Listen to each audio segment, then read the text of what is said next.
Thank you, Madam President. Am I in order for a point of personal privilege? You're in order, Senator Hogg. Thank you, Madam President, colleagues in the Senate. Last week, you'll remember that Governor Branstad, perhaps in an effort to divert attention from the hush money scandal, said this at his weekly press conference.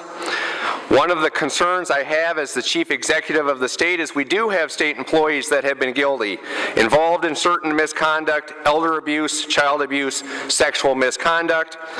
When a reporter asked how many cases of child abuse, elder abuse, and sexual abuse are being hidden from the public, Governor Branstad said, "I don't know, but there are a lot of them." We're still waiting for the answers from Governor Branstad at that.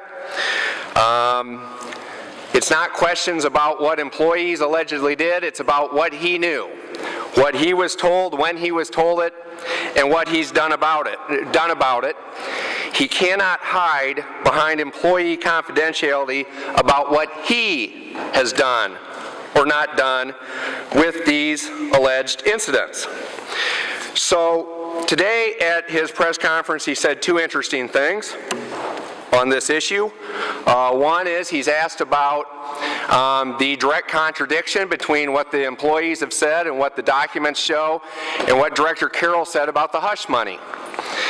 And Governor Branstad said this, wait a minute, what you're doing is assuming as fact the attorney for the dismissed employee.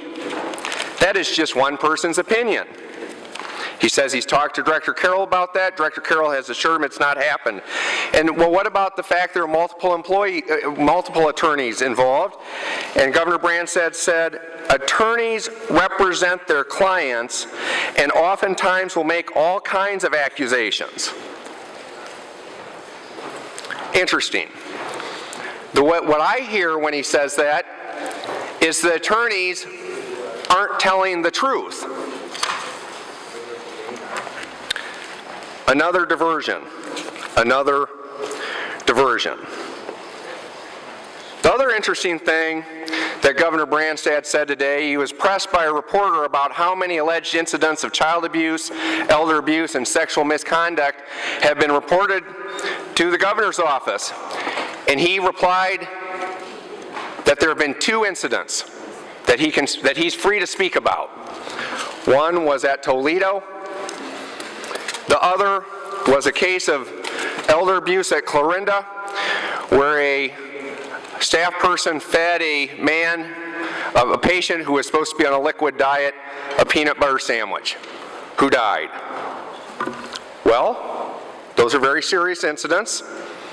We're up to two. Two doesn't meet my definition of a lot, but we're up to two. And so I do think we have a lot more digging to do on this, colleagues. I think we need a lot more information. By the way, over the weekend, I went to Google, that source of all knowledge, and I typed in these magic words.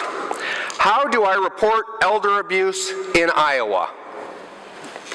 Here's what Google told me. The very top result was a web page for the Iowa Department of Human Services entitled Dependent Adult Abuse Reporting. I wonder if Governor Branstad has made any reports through that website. I discovered that the Department of Human Services has a toll-free hotline for people to report dependent adult abuse. 1-800-362-2178. I wonder if Governor Branstad has called that phone number. I discovered there's a state worker you can call, Sandy Cole, 515-281-5392, or you can email her. Her email address is given there. She's the program manager for reporting dependent adult abuse. Governor Branstad, this is happening so often in our state. Have you reported any of it to Sandy? I clicked further. There's a form 470-2441 to report suspected dependent adult abuse. Has he filled out the form? It says that anyone may report anyone may report suspected abuse. Those people are called permissive reporters. Governor Branstad, have you been a permissive reporter? Have you told the Department of Human Service about your suspected elder abuse?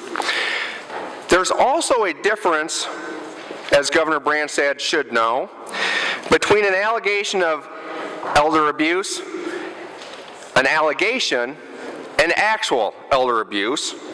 So we need answers to that. I don't need any confidential employee information, but for those that he's turned into the Department of Human Services, how many of them have been accepted by the Department of Human Services for evaluation or assessment? How many were founded? How many were unfounded? How many were deemed minor, isolated, and not likely to reoccur, and therefore confirmed but not registered? There have been a lot of cases. That's what he says. Let's have the facts. It is time for the facts, Governor Branstad. How many allegations of elder abuse by state workers have you received? When did you receive them? What did you do about them? It is time for answers. Now, by the way, when the terrible, tragic incident happened out in Clarinda, a dietary aide made a mistake, forgot to use the process. A patient was fed a peanut butter sandwich and shouldn't have been. Mistakes happen. Can't condone them, they happen. I think Governor Branstad probably understands that people can make mistakes, even deadly mistakes. It's kind of interesting. Do you know what Director Palmer said about that? Director Palmer said this was an isolated incident. That doesn't sound like a lot to me. But then again, maybe Governor Branstad thinks that Director Palmer is lying too. Thank you, Madam President.